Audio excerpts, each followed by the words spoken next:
ख़वातीन और हज़रात, आज एक बहुत अहम बात की तरफ तवज्जो दिलाना चाहता हूँ। नार्सिसिस्ट या ख़ुद गर्ज़ होना या उस जैसा दिखने में बहुत फ़र्क है। मैं अपनी वीडियोस के सैकड़ों बल्कि हज़ारों कमेंट्स पढ़ने की कोशिश करता हूँ जब भी मुझे वक्त मिले, तो मुझे अंदाज़ा होता है कि बहुत से लोग आम ज़िंदगी के छोटे मोटे मनफी रवैयों को भी नार्सिसिस्टिक रवैया करार देते हैं, जबकि हकीकत में हर वो शख्स जो आपसे किसी वजह से इख्तिलाफ़ करे या आपसे कोई सख्त बात कर दे, वो नार्सिसिस्ट नहीं होता।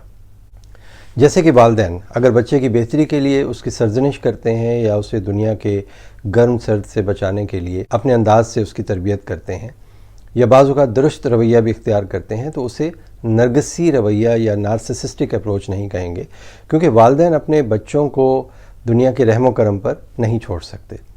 वो उन्हें अपना आप संभालना सिखाते हैं।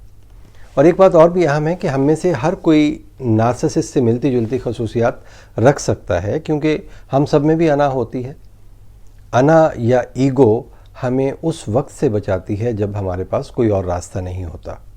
ये बात एम्पैथ या प्योर मुखलिस और हमदर्द लोग भी समझते हैं, और वो इस ईगो का मुजाहरा भी करते हैं, ख़ास तौर पर उस वक्त जब उन्हें अंदाज़ा हो जाए कि उन्हें दीवार से लगाया जा रहा है या उन्हें अब्यूज़ किया जा रहा है। बतौर इंसान हम अपने माहौल में ज़िंदा रहने के लिए अपने आप को माहौल के मुताबिक ढालने की सलाहियत रखते हैं। इसलिए हम बाज़ औक़ात अपनी बका के लिए अब्यूसिव रवैये की नकल भी कर सकते हैं या कुछ ऐसा कर जाते हैं जो कि नहीं करना चाहिए। मैंने बहुत से अच्छे लोगों को ऐसी बातें करते देखा है जो कि उनकी पर्सनैलिटी से मैच नहीं करती, क्योंकि इंसान वही है जो दूसरे का एहसास करे। लेकिन इसका मतलब हरगिज़ ये नहीं है कि ख़ास हालात में इस तरह का रवैया अपनाने पर आप नार्सिसिस्ट कहलाएंगे। अगर आप मेरी नार्सिसिस्ट सीरीज़ की तमाम वीडियोस को बगौर देखें तो मैंने बहुत वजाहत से प्योर नार्सिसिस्ट या उन खुदगर्ज़ या मतलब परस्त अफराद की बात की है जो वाकई इस पर्सनैलिटी डिसऑर्डर का शिकार हैं। खालिस नार्सिसिस्ट या मतलब परस्त या खुदगर्ज़ अफराद जो होते हैं वो दरअसल शदीद ख़ुद पसंदी के जज्बे और ख़यालात का शिकार होते हैं। वो दूसरों के जज्बात की कभी कदर नहीं करते। उन्हें मुसलसल अपनी तारीफ़ और सताइश की ख्वाहिश होती है, और वो अपने मफाद के लिए दूसरों का इस्तेहसाल करने में या उन्हें एक्सप्लॉइट करने में ज़रा देर नहीं लगाते। वो अपने करीबी रिश्तों, दोस्तों और मोहब्बत करने वालों को नुकसान ज़रूर पहुंचाएंगे, हत्ता कि उनको भी वो नुकसान पहुंचाते हैं जो उनके वो दोस्त हैं जिनकी कंपनी में वो अपने करीबी रिश्तों से भी ज़्यादा खुश रहते हैं। वो अब्यूज़ करके, तकलीफ़ देकर, दुख पहुंचाकर उस पर कभी शर्मिंदा नहीं होते और अपनी गलती कभी तस्लीम नहीं करते, बल्कि अपनी अब्यूज़ को जस्टिफाई करते हैं कि हमने ठीक किया।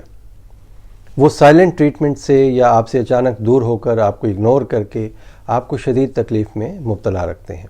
लेकिन इसके बरक्स अगर किसी को ये सब बातें करके या उनमें से कुछ बातें अपना कर फ़ौरन उसका एहसास हो जाए और वो इस रवैये पर नादिम भी हो और अपनी इस्लाह की कोशिश करता रहे और इस बारे में सोचता रहे, तो यकीन कीजिए वो नार्सिसिस्ट नहीं है। क्योंकि नार्सिसिस्ट तो बाय डिफ़ॉल्ट ऐसा सोच ही नहीं सकता। उसकी जो आम नॉर्मल बातें भी होती हैं जो आपको अच्छी लगती हैं, वो भी उस एम्पैथ या मुखलिस की कॉपी होती हैं या आप ही की कॉपी होती हैं, ताकि वो अपना रवैया आम लोगों से दुरुस्त रख सके या आम लोगों से मेल जोल कर सके, जिसे हम मुआशरत कहते हैं। तो प्योर नार्सिसिस्ट एक बिल्कुल मुख्तलिफ कैरेक्टर होता है और एहसास से आरी और नफसियाती मसाइल जैसे एहसास कमतरी और हसद का मारा हुआ शख्स होता है। इसलिए अपने ताल्लुकात को बारीक बीनी से देखें तो आपको हर शख्स नार्सिसिस्ट नज़र नहीं आएगा। उम्मीद है इस वजाहत से आप इस मौजू को और गहराई से समझ सकेंगे। मेरा नाम डॉक्टर सुहेल अहमद है। आप मुझे सोशल मीडिया के तकरीबन तमाम नेटवर्क्स पर इन मालूमात के मुताबिक तलाश कर सकते हैं। अपना बहुत ख्याल रखिएगा।